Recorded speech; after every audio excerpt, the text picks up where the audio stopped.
आपणक हाथरू एभली चर्म छाड़ुची कि ताले चलतु आज आम जानिबा एमती कहीं आमर हाथरू चमड़ा छाड़ी थाए। आपण समस्त मो तरफ नमस्कार। आशा करछि आपण माने समस्त भलरे थिबे। मु भी भलरे अछि। चलंतु वीडियो आरंभ करबा। किंतु वीडियो आरंभ करबा पूर्वरु जदि आपण मान को भितरु केही जदि आज मो चैनल रे नुआ थांती ताले प्लीज प्रथम चैनल टी को सब्सक्राइब कर दियंतु। पाखरे थिबा बेल आइकन को क्लिक करंतु जहा फरे मो नुआ नुआ वीडियो रो नोटिफिकेशन आपण मान को पाखरे खूब शीघ्र पहुंची जिवो। आ आपण माने मते टिके सपोर्ट कर परबा आगु को जीवा पई। आमे निज हाथ रे छोट एवं बड़ सबु किछि काम करिथाउ। हाथ बिना बंचिबा अत्यंत कष्टकर। गोटिए दिन रे आमे केते थर एपरी हाथ को देखु आमे गणना करि परिबा नाही। किंतु अनेक थर किछि लोकंक हाथ ड्राई हला परी देखा जाए। साधारणतः जदि घरे छोट पिला थांती तो आमे सेमानक हाथ रे थिबा चर्म फाटी जिबा एवं चर्म बाहरिबा भली देखा जाए। आपण माने देखिथिबे जतले न्यूली जोटा कि हमर नुआ नुआ पिला जन्म होई थांती ता परे परे देखिथिबे पिला मानकर हाथरू चमड़ा छाड़ी थाए।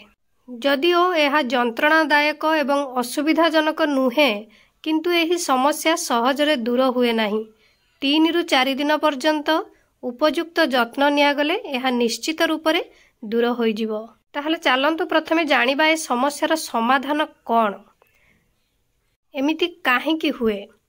आपण माने आपणकर ड्राई स्किन हेइथाउ बा सनबर्न हेइथाउ बा सोरियासिस एमती कि परिवेश परिवर्तन पाई बा एलर्जी एई सबु कारण पाई हमर एई ड्राई स्किन जोटा कि हाथ फाटिबा समस्याटी हेइथाय। एहा व्यतीत जीवाणु संक्रमण कोनोसी रोगर संक्रमण पुष्टिहीनता मध्य चर्म समस्या सृष्टि करि पारे। एहा पाई भी आपणकर चर्म रो किछि प्रॉब्लम भी आसी पारे। जदि आपण मानकर हाथ हो बा पाद रो बहुत जनकर देखते पादर भी स्किन आमर चमड़ा छाड़ी थाए। जदि आपण मानकर हाथ बा पाद जोठे भी आपणकर स्किन रो एमती समस्या देखुचंती चमड़ा छाड़ुची तो आपण माने कौन करिवे 10 मिनिट पाई उषुम पानी रे हाथ बा गोड़ आपणकर भिजेई रखिबे।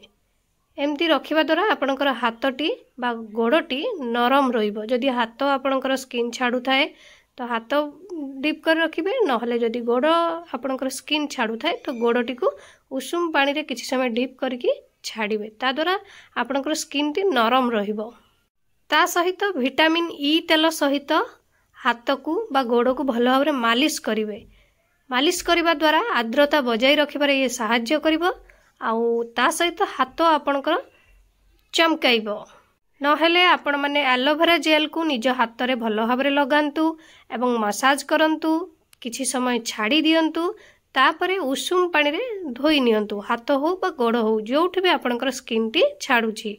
नहेले आपण माने नड़िया तेल भी लगाई पारिबे। नड़िया तेल को सेमती हाथ रे लगांतु, 5 मिनिट पाई मसाज करंतु, तापरे एको छाड़ी दियंतु। उषुम पानी चाहिए जो धोइबे, जदि न चाहिए भी तो सेमती रही जिवो। एहा द्वारा आपणक हाथ बहुत उज्जवल करिवो। आपण माने एही सबु उपाय करि परिबे। जदि आपणकर हाथ किंबा गोड़ स्किन छाड़ू थाए तो आपण माने एही घरोई उपचार करि परिबे। जदि एको कला परे आपणकर रिलैक्स पाउ नाहंती तो निहाती आपण माने डॉक्टर को सहित कंसल्ट करंतु। आशा करछि आपण मान को वीडियो टी भल लागिथिबो। मु ताले रखुछि, पुणी देखाबो नेक्स्ट वीडियो रे। किंतु आपण माने please like comment share subscribe करिया पे भूलिबेनी। मते ताले विदाई दियंतु।